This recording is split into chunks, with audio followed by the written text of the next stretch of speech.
May 23, 2020, isang lumang balon sa Barangay Busay, Bago City, Negros Occidental ang hinukay ng mga pulis dahil sa report na kanilang natanggap. Nasa 7 hanggang 10 metro ang lalim ng nasabing balon. Ang tubig ay tinatayang nasa 3 metro ang lalim, kaya nilimas muna ito gamit ang isang water pump. Nang maubos ang tubig, hinukay na ng mga pulis ang naturang balon at mula sa loob nito ay natagpuan ang mga buto ng isang tao. Kasama ang silver necklace, yellow t-shirt, boxers na black at violet combination na polo sa mga nahukay ng mga pulis. Kanino ang mga nahukay na buto? Ano ang misteryo sa likod ng pagkasawi ng taong nagmamay-ari ng mga ito? Alamin natin ang kwento sa likod ng kaso ng pagpaslang sa lalaking nahukay sa loob ng lumang balon.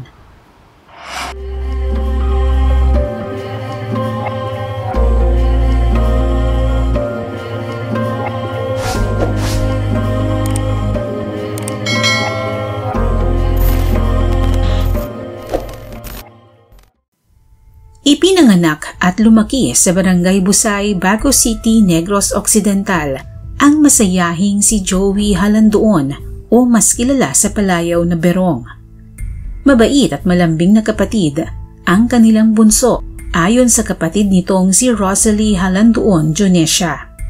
Bata pa raw ito ay malambot na talaga itong kumilos, kaya noon pa man ay alam na nilang bakla ang kanilang bunso. Bagay na hindi naging problema kailanman para sa kanilang pamilya. Marso taong 2016 nang dalawin sila ni Berong. Galing ito sa lungsod ng Bacolod kung saan ito nagtatrabaho bilang kasambahay. Buwan din ng Marso ng taon ding iyon, huling nakausap ng isa pang kapatid ni Berong na si Mildred. Noon daw ay kausap niya ito sa cellphone at inuungutan pa nga raw siya nito ng bagong cellphone o tablet.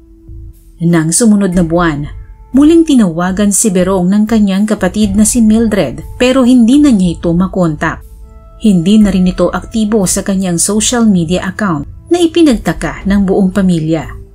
Hindi naman ito masyadong ikinabahala ng kanyang mga kapatid dahil kilala na nila ang kanilang bunso na laging nagpupunta sa iba't iba nitong mga kabarkada. Hindi rin kasi nito naging ugaling una silang puntahan. Mas una niyang binibisita ang kanyang mga kabarkada kesa sa kanyang mga kapatid.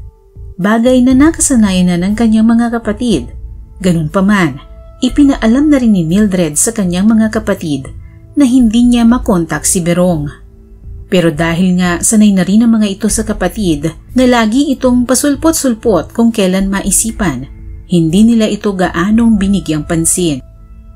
Makalipas ang isang buwan, napagpasyahan ng amo ni Berong mula Bacolod City na puntahan ng mga kapatid nito upang ipaalam na hindi na bumalik si Berong sa kanila mula pa noong buwan ng Abril. Kakamustahin daw sana nito si Berong kung may plano pa itong bumalik sa kanila dahil kung hindi na ay ipapadala nito ang kanyang mga gamit. Laking gulat naman ng kapatid ni Berong na si Rosalie dahil buong akala nila ay nakabalik na ito sa Bacolod. Buong taon ng 2016, naging positibo pa rin ang mga kapatid ni Berong na siya'y nandyan lang at babalik kung kailan ito naisin. Nang sumunod na taong 2017, nagtanong-tanong na ang mga kapatid ni Berong kung sino man ang may alam ng posibleng kinaroroonan nito, ngunit sa kasamaang palad ay wala ni isa sa kanila ang makapagsabi kung nasaan ang kanilang bunsong kapatid. Sa di inaasahan, magkakasunod na napanaginipan ng kanyang mga kaanak si Berong. Ang isang kapatid nitong si Raquel, minsan daw niyang napanaginipan si Berong na nakatayo sa gilid ng isang hukay, malapit lamang sa bahay ng kanilang kapatid na si Buboy. Maging si Mildred ay dinalaw din ni Berong sa kanyang panaginip. Ayon kay Mildred, nakita niya sa panaginip na may 2 taong kumakaladkad kay Berong sa isang bukirin habang ito ay nakadapa. Ngunit hindi naman malinaw kung sino ang kumakaladkad kay Berong. Pero ang panaginip ng pamangkin ni Berong na si Jaisel Mateo ang mas nagpahiwatig ng tunay nitong sinapit. Ayon kay Jaisel, Humihingi ito ng tulong sa kanya at nasabi rin daw nito sa kanyang panaginip na siya ay pinatay. Ano nga kaya ang tunay na nangyari kay Berong at siya nga ba ang kalansay na nahukay sa loob ng isang balon? Bagamat madalas na magpakita si Berong sa panaginip ng kanyang pamilya, hindi raw sila kaagad naniwala sa mga panaginip na ito. Samantala, kasabay sa pagkawala ni Berong sa kanilang barangay, 4 na taon na ang nakalipas. Umugong rin ang balitang 3 tao rin sa kanilang barangay ang nooy naglahong parang mga bula. Ayon kay Mildred na kapatid ni Berong, Enero ng taong 2020 nang malaman niya ang balitang ito. Sila ay sina J.R. Tipawan, Kerwin de la Cruz at Stephen Tolosa. Kaya naman agad nilang ipinablatter ang 3 ito sapagkat ito na ang naiisip nilang maaaring may kinalaman sa pagkawala ng kanilang kapatid. Naisipan ni Mildred na hanapin sa FB o sa Facebook ang 3 ito at dito na nga siya nagsimulang makipag-usap kay Kerwin de la Cruz upang magtanong tungkol kay Berong. Sa chat, nag-usisa si Mildred kung alam ni Kerwin ang kinaroroonan ni Berong. Sagot naman nito na nasa Quezon City lamang si Berong kasama ang kanyang kasintahang lalaki. Ayon pa kay Kerwin, inutangan pa nga siya ni Berong ng 2,300 upang pumunta naman ng Tarlac kasama ang kanyang nobyo. Ibinigay pa nga ni Kerwin kay Mildred ang bagong cellphone number ni Berong. Tinawagan ito ni Mildred pero hindi naman ito sumasagot.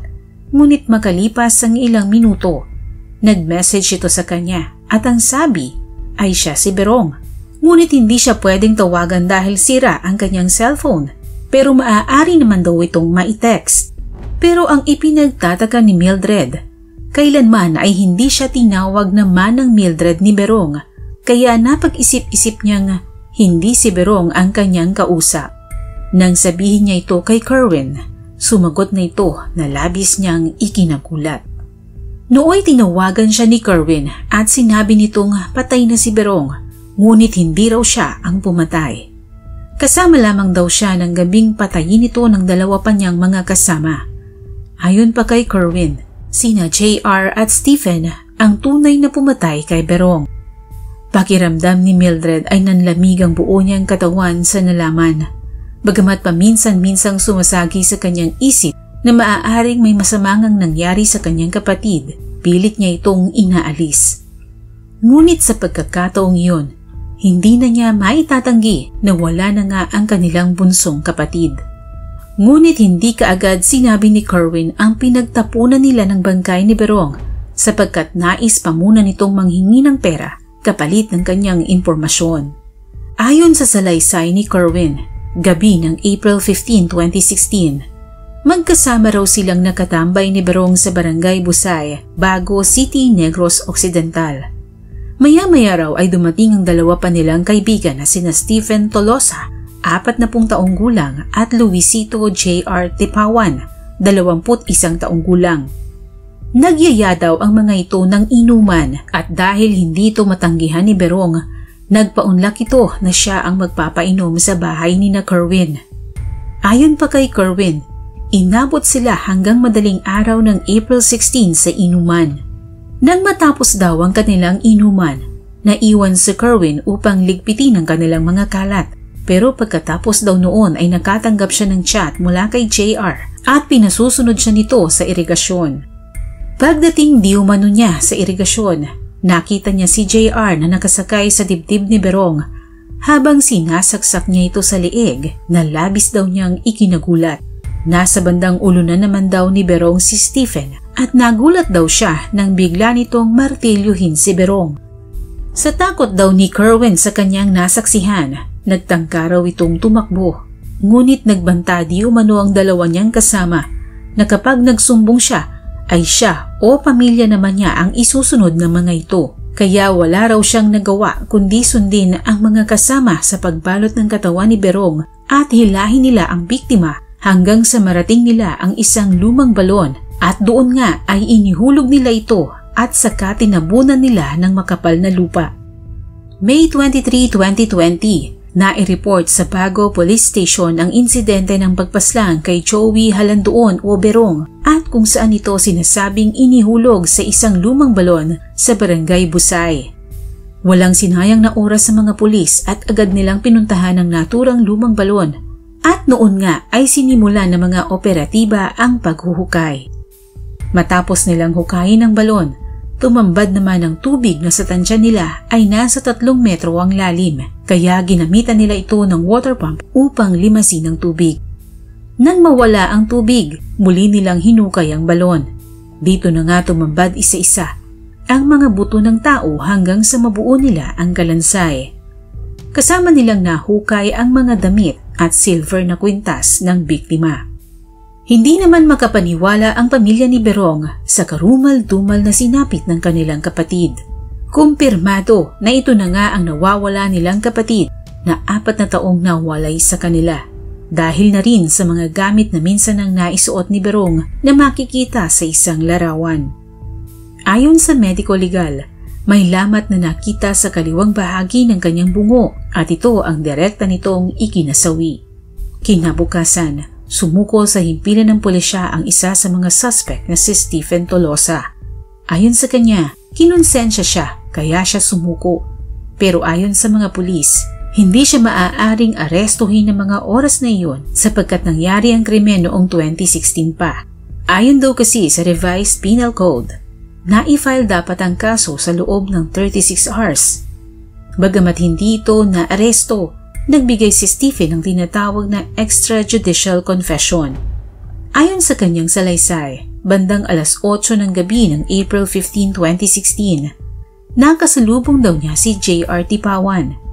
Makalipas ang ilang sandali, nakita naman daw nila si Kerwin at Berong na magkasabay na lumabas sa isang bahay hanggang sa magkayayaan ng inuman at abuti ng madaling araw ng April 16. Pero bago daw maghiwa-hiwalay, may naganap daw na oral sex sa pagitan nila JR, Kerwin at Berong.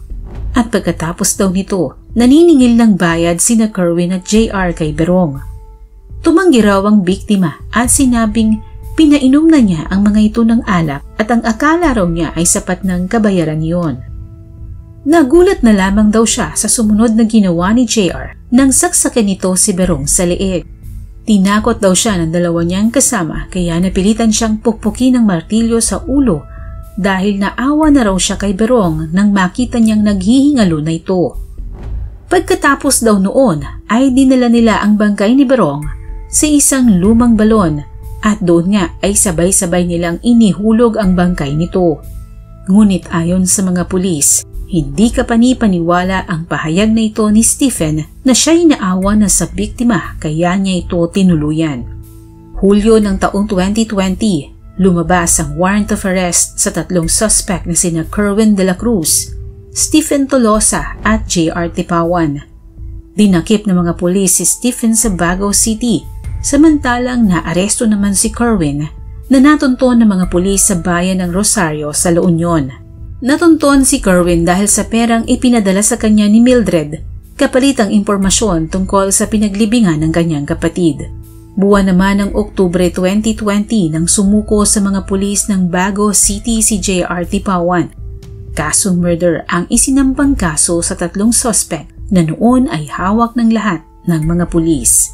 Samantala, hindi naman matanggap ng mga kapatid ni Berong ang kanyang sinapit sa kamay mismo ng sarili nitong mga kaibigan.